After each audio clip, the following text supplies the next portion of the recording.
everyone, welcome back to my YouTube channel.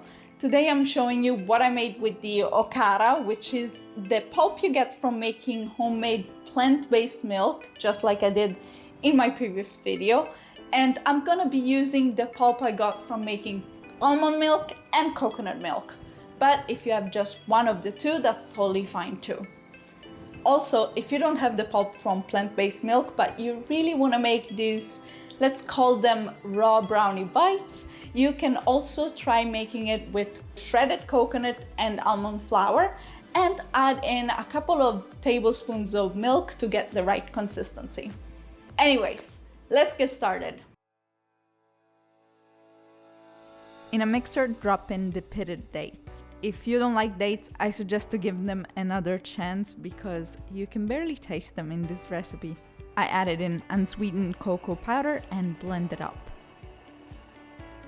Now add in the pulp. You can use a mix like I did of coconut pulp and almond pulp, but if you only have one, no problem. Just use either one of them. Blend again and then add in some nut butter of your choice. I used almond butter.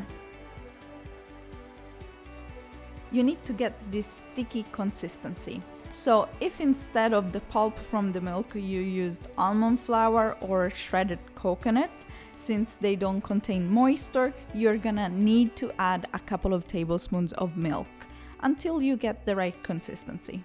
You'll notice right away when the mixture is ready because it will be really easy to shape it into balls without them falling apart. You just need to roll them up in your hands and that's it. I love decorating them by just sprinkling some cocoa powder on top and they're ready to be enjoyed. Trust me on this, they're really worth the try. That's it for this video. Thank you so much for watching. Leave a thumbs up and don't forget to subscribe for new weekly recipes. Bye guys!